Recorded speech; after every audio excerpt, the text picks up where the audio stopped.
Halo pemirsa, kita berjumpa kembali dalam Prime Time Talk untuk edisi malam hari ini dan kali ini Anda bersama saya, Doni De Keizer. Ya pemirsa, Ketua Pengadilan Tata Usaha Negara atau PTUN Medan bersama dua hakim, panitera pengganti serta pengacara dari kantor pengacara ternama OC Kaligis ditangkap dalam operasi tangkap tangan yang digelar KPK di Medan kemarin. Kasus ini kembali menjadi tamparan keras bagi wajah penegakan hukum di negeri kita, terutama di kalangan korps hakim, di mana mereka seharusnya berada di depan dan menjadi garda terdepan dalam upaya perang melawan korupsi, tapi malah terjerat dalam lingkaran korupsi. Pertanyaannya, mengapa kasus seperti ini kembali terulang, kembali terjadi? Kita akan membahasnya tentunya dengan narasumber kami yang sudah hadir di studio Berita 1 News Channel, mantan hakim yang juga pakar hukum Asep Iwan Iriawan, dan nanti kita akan bergabung dari kawasan Gunung Sahari Jakarta Pusat dengan anggota Komisi Yudisial Dr. Ibrahim. Kang Asep, apa kabar? Baik. Sehat? Sama-sama, alhamdulillah. Baik, kita coba sapa Pak Ibrahim ya, silakan. Yang berdialog dengan kita secara jarak jauh. Pak Ibrahim, selamat malam, apa kabar Pak? Selamat malam Mas Doni, kabar baik. Ya, sudah buka puasa baik, Pak? Alhamdulillah. Halo? Oke, Pak Ibrahim, saya ke Kang Asep dulu Pak ya, tetap bersama kami. Pencet. Kang Asep, hakim yang mulia loh panggilannya, masih mulia nggak? Ya sekarang kalau kejadian begini dilakukan, kita juga tidak hanya terkejut, sedih, kaget, tapi mau apa dikata gitu kan? Karena kejadian ini bukan baru sekali, tapi beberapa kali. Sekali lagi, kalau istilah Oma Irama terlalu. Nah, ya. Karena apa coba? Kan baru kemarin kasus di Jakarta Pusat, Hakim Tun Ibrahim, Hakim Jakarta Pusat Saripudin, di Bandung Imas, Budi Wakil Ketua, Semarang, dan tidak hanya itu, terakhir di luar itu Ketua Mahkamah Konstitusi. Artinya apa? Ketika ada kejadian-kejadian ini, harusnya kan pembelajaran satu. Kedua, ketika hakim dinaikkan gajinya sekarang hampir rata-rata 30-40 juta, kan harusnya kebutuhan hidup dalam keadaan normal, hidup dalam harusnya udah tercukupi kan. Apalagi saya cukup mengenal ketua majelisnya, pernah sama-sama dengan saya di Mahkamah Agung ya.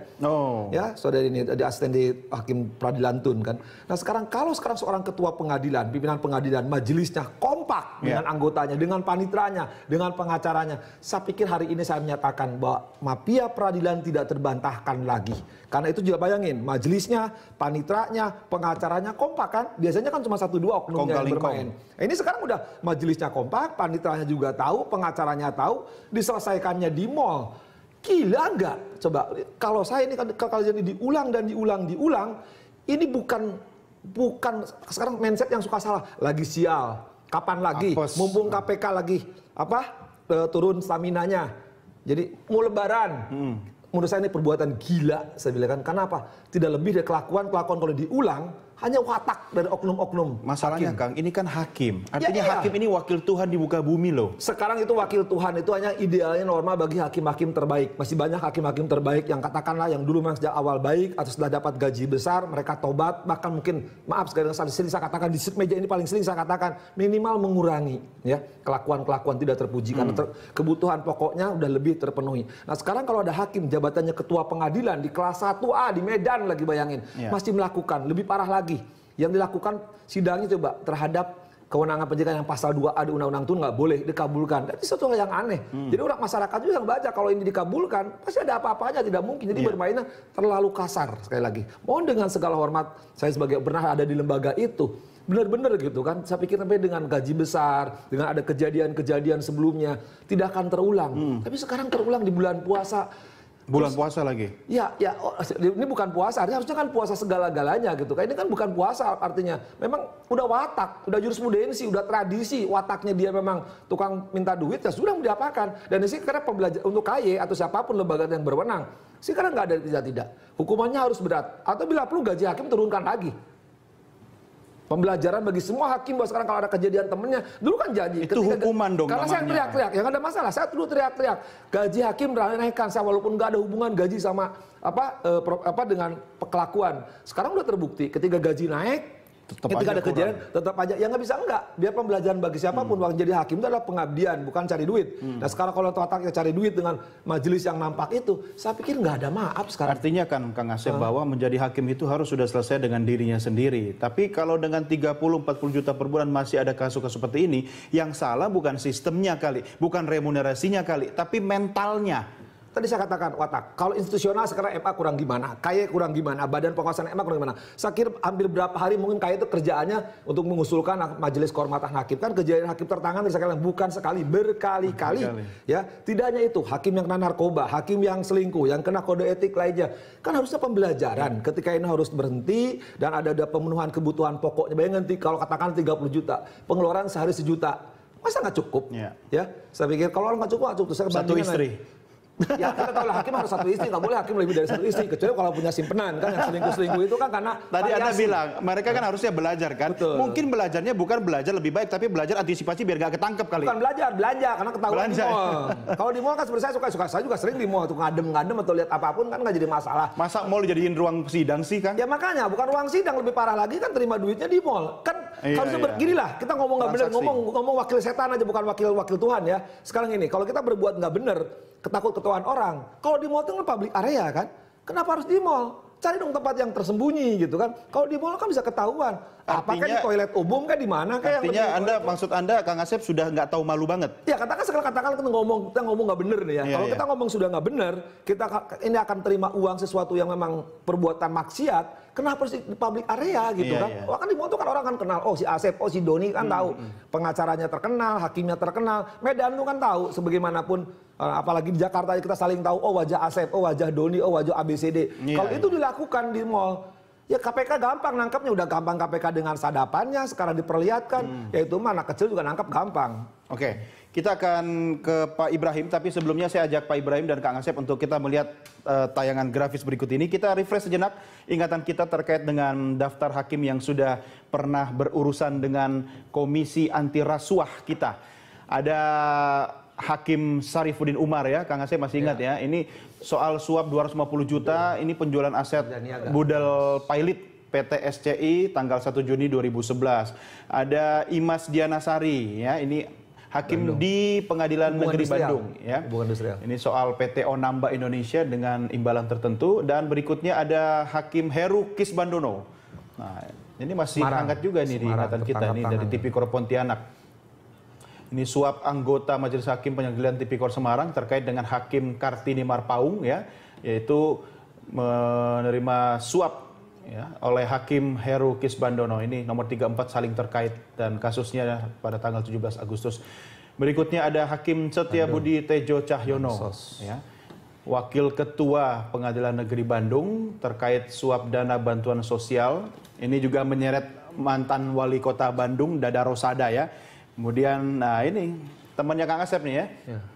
Yang Tun bukan sekali lagi loh. Sebelumnya Tun Jakarta juga ada Ibrahim. Oh iya. Cempaka Putih ada nanti. Oke, iya. Terima kasih koreksinya. Kemudian ini yang kemarin terkait suap penanganan perkara. Dan ada Hakim Amir Fauzi ya, sama kasusnya kemarin, hakim dari PT UN Medan, dan juga Dermawan Ginting, hakim dari PT UN Medan, sama-sama terkait suap penanganan perkara. Ini ngeri-ngeri sedap ini kalau istilahnya Sultan Batugana.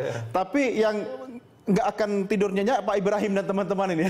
Pak Ibrahim, bagaimana KAY harus mengambil sikap terkait dengan hakim-hakim bandel seperti ini, Pak? Ya, tentu Mas Doni, apa yang sudah disampaikan oleh Pak Asep itu memang ada benarnya. Jadi persoalan kita sekarang ini adalah dengan kejadian yang kemarin itu sebenarnya menunjukkan bahwa masih ada praktek-praktek yang jauh daripada harapan. Kita sangat mengharapkan sebenarnya masyarakat itu juga memberi dukungan dalam proses peradilan yang baik. Bertemunya hakim dengan pihak atau salah satu pihak itu menunjukkan bahwa hakim tidak menjaga jarak dengan para pihak. Padahal seharusnya hakim itu harus menjaga netralitasnya. Hakim tidak boleh membangun komunikasi dengan salah satu pihak. Satu-satunya ruang untuk membangun komunikasi adalah di ruang persidangan. Di luar itu tidak boleh. Kenapa itu dilarang? Karena itu dikhawatirkan. Karena itu berpotensi untuk terjadinya praktek-praktek Nah, kejadian yang kemarin di Medan itu menunjukkan bahwa komunikasi yang terjadi di luar persidangan itulah yang menyebabkan semuanya terjadi. Dan ini lagi-lagi persoalan integritas. Kami dari Komisi Yudisial tentunya sangat-sangat menyayangkan kejadian kemarin. Padahal cukuplah beberapa oknum hakim sebelumnya itu telah melakukan tindakan yang sama. Harusnya menjadi pembelajaran. Dan kita berharap sebenarnya baik KY sendiri maupun Mahkamah Agung bisa tidak sekedar memperkuat pada sisi penindakannya, tetapi bagaimana pada sisi pencegahan, saya kira itu harus dikedepankan. Ya. Karena kalau sudah terjadi seperti ini, apalagi yang kita mau bilang, masyarakat semakin menaruh kecurigaan bahwa memang di pengadilan, padahal meskipun itu terjadi di satu pengadilan, tidak terjadi di semua pengadilan.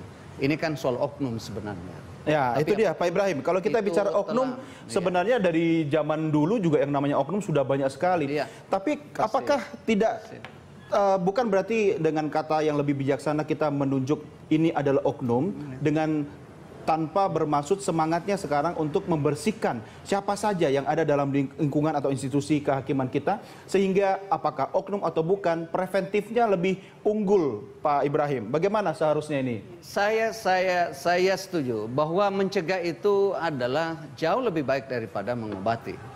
Mencegah itu adalah jauh lebih baik daripada menghukum. Karena kalau sudah terjadi, bukan saja menurunkan kredibilitas atau trust masyarakat itu terhadap pengadilan, tetapi pencari keadilan juga itu merasa dirugikan dengan praktek-praktek yang seperti itu. Itulah sekali lagi yang saya katakan bahwa hakim harus selalu melakukan internalisasi kode etik dan pedoman perilaku hakim. Bahwa Mahkamah Agung dan jajarannya harus memperkuat yang disebut dengan internal control. Ini yang terjadi kan berjamaah kelihatannya di antara majelis itu. Harusnya di antara mereka ada saling mengontrol, saling mengingatkan. Kalau tidak, kejadian ini akan terjadi terus. Ini yang sangat disayangkan sekali lagi. Oke, ya baik. Baik Pak Ibrahim dan Kang Asep, kita break dulu. Kita lanjutkan di segmen berikutnya. Tetap bersama kami, pemirsa, kami segera kembali sesaat lagi.